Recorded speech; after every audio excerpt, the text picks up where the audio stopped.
สบายดีทุกคนสบายดีเด้อมื้อนี้สิพามาเที่ยวหอพิพิธภัณฑ์เด้ออันนี้คือเป็นเงาไม้เนาะเงาไม้ที่ว่าเพิ่นเอามาแกะสลักเป็นรูปปั้นต่างๆเนาะเป็นพระเป็นเป็นเฮือนเป็นอีหยังแหละเพิ่นแกะสลักงามเนาะผู้ใดอยากเห็นตัวจริงก็ไป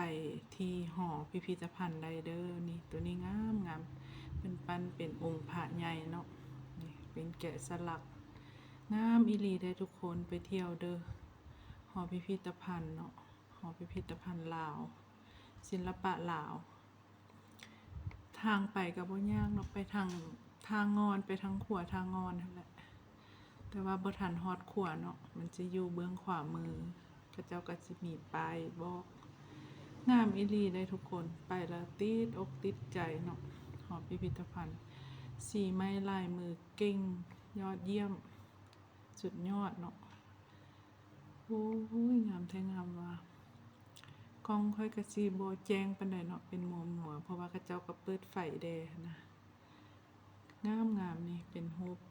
ปั้นพระเนาะแต่ว่าเป็นขอนไม้เลยทุกคน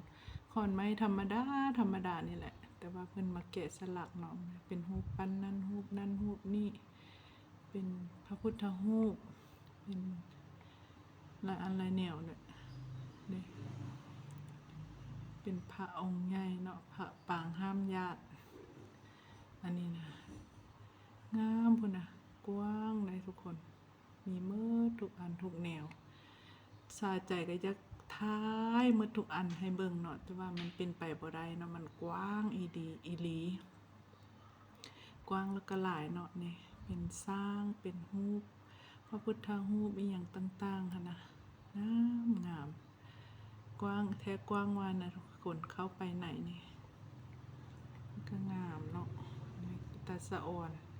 เก่งสุดยอดสีไม้ลายมือการแกะสลักไม้งามแท้งามว่าค่อยเข้าไปนะกะยักทายมาให้เบิ่งหลายๆนะแต่ว่ามัน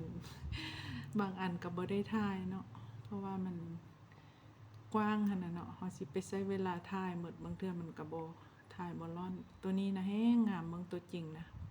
เป็นสร้างเนาะเป็นสร้างเป็นรูปปั้นสร้างน้อยๆใหญ่ๆล่ะเพิ่นจะเฮ็ดเป็นต้นไม้เป็นภูเขา